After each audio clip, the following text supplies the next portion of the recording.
the conditions which are favorable for the formation of ammonia would be: the first condition is concentration of hydrogen or that of nitrogen must be more. The second condition is temperature must be low.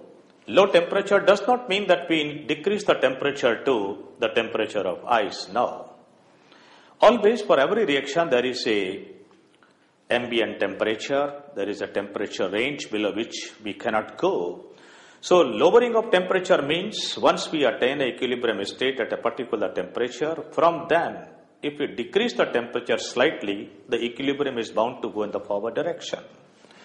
And so far as the effect of pressure is concerned, we have seen that increase of pressure will lead this reaction to go in the forward direction. So in order to have more and more of ammonia, what we should do?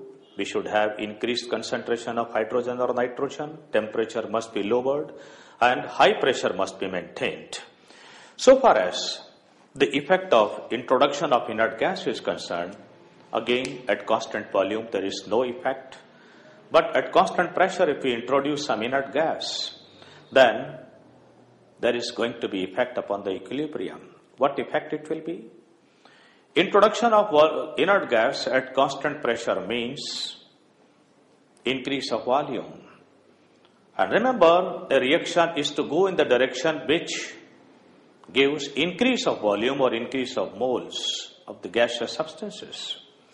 So here, if we introduce inert gas at constant pressure, the reaction is bound to go in the backward direction, because in the backward direction, volume is more or the moles of gaseous substance is more. So that's all about the various effects we can discuss for gaseous types of reactions. Now, we will discuss a numerical problem for a heterogeneous type of reaction. An example of a heterogeneous reaction is calcium carbonate be heated in a closed vessel to give calcium oxide solid and carbon dioxide gas.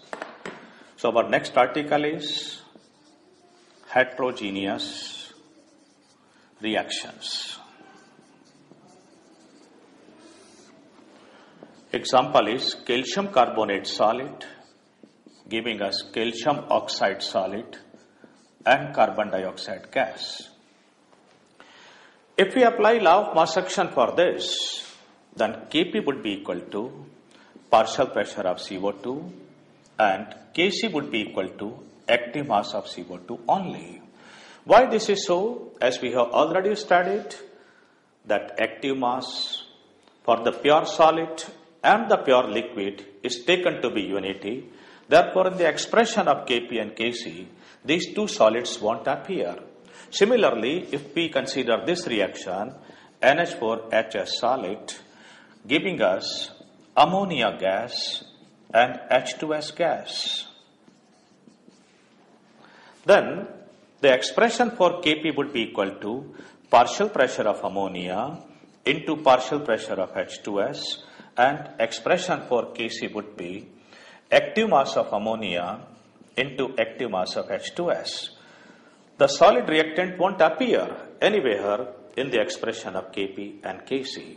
So, if we know the concentration of the gaseous substances, if we know the partial pressures of the gaseous substances involved in a heterogeneous equilibrium, it becomes easy for us to calculate the numerical value of Kp or Kc for any heterogeneous reaction.